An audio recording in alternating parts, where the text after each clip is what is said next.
इस्लाम में कुर्बानी के 3 तरीके बताए गए हैं कि इस्लाम कुर्बानी का तरीका क्या बताता है। पहला तरीका ये है कि कुर्बानी मसलन मछली का ज़रिया ये है कि पानी से उसको खिलाना है। ये मछली का ज़रिया ये कुर्बानी है मछली की। दूसरा तरीका इस्लाम ने बताया है कि छुरी के जरिए से जानवर को ज़िबा किया जाए। और तीसरा तरीका ये बताया है जरिए से भी ज़िबा किया गया और शहादत के बाद लाशें को निकाल के सर को काटा भी गया है। अज़ान गिरामी उम्मे रबाब के दिल से पूछिए कि उम्मे रबाब के दिल पर क्या गुजर गई होगी। 6 माह का बच्चा तीर से भी ज़िबा किया गया, तलवार से भी ज़िबा किया गया, प्यास के जरिए से भी ज़िबा किया गया। यही वजह है अज़ान गिरामी कि अल्लामा मजलिसी ने लिहाज़ अनवार में मरसिया लिखा है इमाम हुसैन अलैहिस्सलाम का कि इमाम हुसैन अलैहिस्सलाम ने करबला के मैदान में कौम की तरफ अलैहिस्सलाम की प्यास से ये हालत थी कि तड़प रहे थे, पानी के न मिलने की वजह से तड़प रहे थे। मगर 7 मुहर्रम से लेकर 9 मुहर्रम तक जनाब अली असद की ये कैफियत थी कि कभी दाएं में करवट होते थे, कभी बाएं करवट होते थे। लेकिन ग्रामीण 9 मुहर्रम से लेके आज शुक्र के दिन जनाब अली असद की ये कैफियत थी कि अब करवट भी नहीं दे सकते थे, बल्कि कभी मुंह खोलते थे और कभी बंद करते थे, कभी मुंह खोलते थे और बंद करते थे।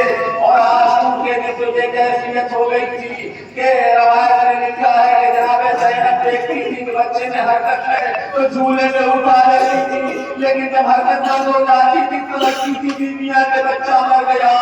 बस अदाकारों जनाब अली असद की प्यास का ये आदम था आज के दिन कि एक अंग्रेज मुअर्रिख लिखता है कि असद की प्यास का ये आदम था कि इतने प्यासे थे कि अगर एक सुई चुभा दिया जाता तो हसरत दुनिया से चले जाते।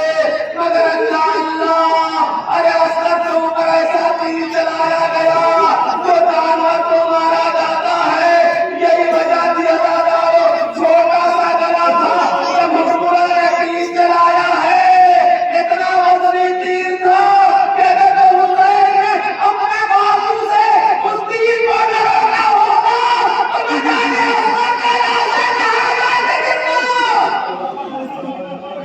जाने असर का लाशा कहाँ जाके गिरता। यही वजह अल्लाह गिरामी कि जब मुख्तार यजीदियों से बदला ले रहे थे और दुश्मनान हुसैन से बदला ले रहे थे तो उसमें एक सिपाही पकड़ के लाया गया। उससे पूछा मुख्तार ने कि इतना बता दे कि तूने करबला में क्या जुल्म किया है। अदादारों एक मर्तबा उस सिपाही ने कहा न पूछ, मैंने करबला में इतना जुल्म किया है कि मैंने बख्शिश की कोई उम्मीद नहीं है। मुख्तार ने कहा नहीं बता, हम सुनना चाहते हैं कि तूने करबला में क्या जुल्म किया। हुसैन की पेशानी पे लगा, हुसैन तड़पने लगे। मुख्तार ने कहा तुझे रहम नहीं आया, तुझे रहम नहीं आया। कहा नहीं मुझे कोई रहम नहीं आया। हाँ फौजें मुंह फेर फेर के रो रही थी मगर मुझे रहम नहीं आया। एक मुख्तार ने कहा अच्छा इतना बता कि करबला के मैदान में जुल्म करते हुए कभी तुझे रहम आया? हाँ एक मौका था। वो मौका कौन सा है?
के काम आया है तो हम उसका एहतराम करते हैं। और जानग्रामी उन्हीं जानवरों में से जानवर जिसको हम गुलजना कहते हैं, जो आखिरी सवारी थी हुसैन अलैहिस्सलाम की, जिसपे बैठ के मक्का की तरफ हुसैन लेने गए थे, मगर अज़ादारों इतना वफा शहीद घोड़े से गिरता था, हुसैन अपनी सवारी के ऊपर बैठ के किसी जिंदना के ऊपर बैठ के मैदान में पहुंचते थे। अज़ादारों आप बताइए कि शब-ए आशूर इमाम हुसैन अलैहिस्सलाम जनाबे सईद सज्जाद के खैमे में गए हैं और जाकर रुखसत आखिर के लिए गए हैं, तो जनाबे सईद सज्जाद पहचान न सके। एक मरतबा कुकी से पूछा ये कौन है? कहा करे तुमने अपने बाबा को पहचाना नहीं? कहा कि इतने जख्मी है मेरे बाबा, इतने तीर लगे हुए हैं।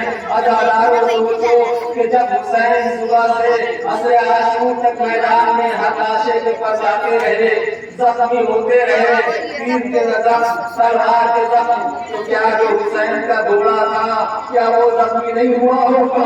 मगर अज़ादारों किस तरीके से वफा किया ज़ुल्ज़ना ने कि जख्मी होने के बावजूद जब आखिरी मरतबा हुसैन को लेकर मैदान की तरफ गया और जब हुसैन लौटते लौटते अगर उसने फरश्ते जमीन की तरफ आने लगे तो रवायत का फिक्रा है उसने महसूस किया कि मेरा आका जख्मी है, अगर मुझसे नहीं उतर सकता, अपने दोनों हाथों को और पैरों को फैला दिया, आका जमीन पे उतरिए। लो अज़ादारों, इधर पुश्ते फरश्ते हुसैन जमीन पे आए, इधर शिमर तुम खंजर लेके बढ़ा, वो नबी बेअदबी की सवारी ने जो उछला, अरे सूरज को बहन लग गया, ज़लज़ला आने लगा, ज़ैनब आई सईद सज्जाद, अरे क्या कयामत आ गई, क्या खुफिया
शबीर कहते रोके जुल्फना मुझे ले चलना शहर के बड़े मौला ने कहा रो रो कर एक बार मिला दे के बरसे